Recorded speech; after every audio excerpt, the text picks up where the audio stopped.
Hey guys, what's up? It's Stranger Hydra 9 back for another gameplay commentary. Like I had talked about in my last video, today what I'm going to be talking about is the armor abilities in Halo Reach.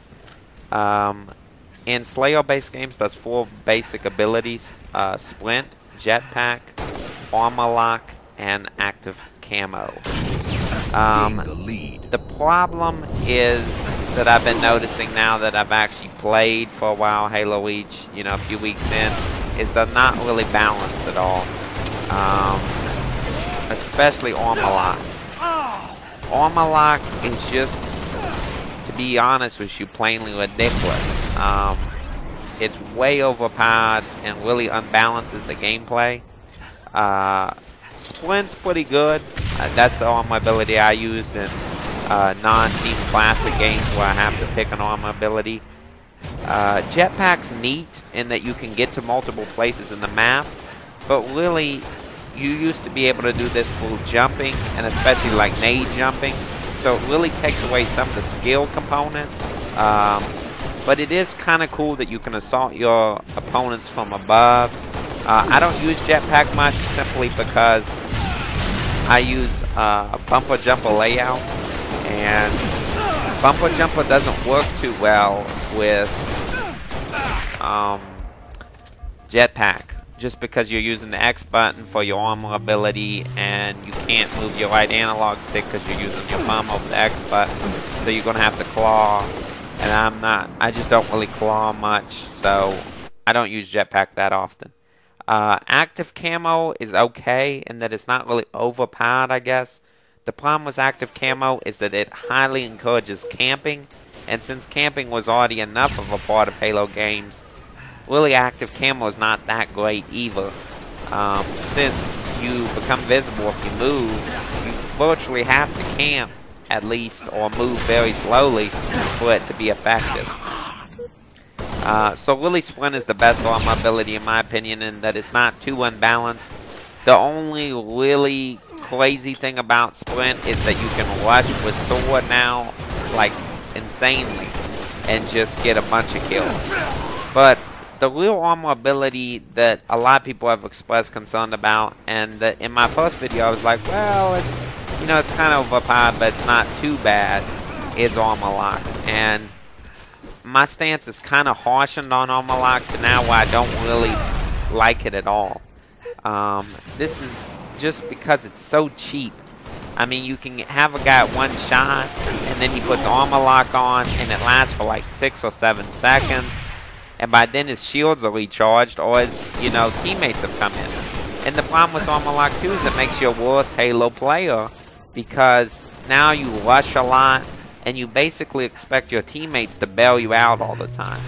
A lot of people too, when you criticize the Armor Lock abilities, they get really mad. I just left one clan that I was in Halo Reach, just because some of the people were just, I was like, yeah guys, I don't really like Armor Lock, I think it's kind of noobish. And they freaked out because some of the people in power, used Armor Lock a lot. And I don't know, I think it's noobish. I'd like to hear in the comments what your thoughts are about it. But overall, Halo Reach I still think is a great game. It's not like my opinion of Reach has changed that much. Just that, 343 needs to think about what they're going to do in the next Halo game, and definitely take out Armor Lock, and probably reduce a lot of the armor abilities' power. I think it's unbalanced the gameplay. Even though Halo Reach is just as fun as Halo 3, I don't believe it's as balanced.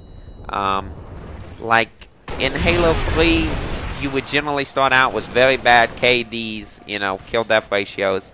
And as you kept playing, and even to this day, the more I play, the more often I get positive KDs, and high positive KDs. In Reach, it's very random. Like, you'll pull one game just like 2 or 3 days ago, I pulled plus 26. I had 30 kills just because I abused Sprint plus sword. And then you'll have games that you go heavy negative. This has a lot to do with just a random kind of random ability of armor locks, I guess you could say. They're just the random nature. You don't know exactly what it's going to do. So basically, I like Sprint pretty good, but I could really stand on all armor abilities to be taken out. And I play Team Classic a lot now, which I highly encourage you guys to, you know, join up with me. Play some Team Classic. It's really fun, and it's probably the best playlist in Reach now.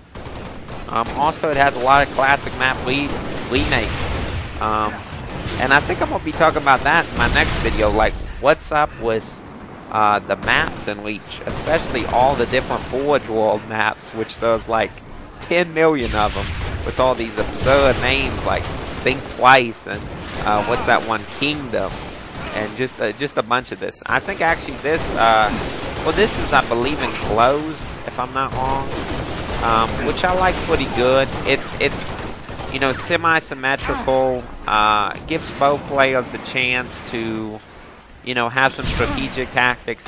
It does emphasize aggressive gameplay, but I've noticed that's Reach in general. It's very aggressive by its nature.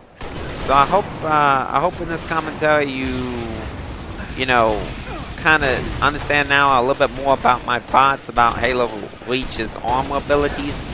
And definitely, I want to hear from you guys. I want to play with you guys. You know, my subscribers, come and play with me. Let's do some dual commentaries. And so next video will probably be a Halo Reach one. And we'll probably focus on, like, me talking about the different maps in Halo Reach and things of that nature. Alright, thanks guys, and please subscribe. Cool.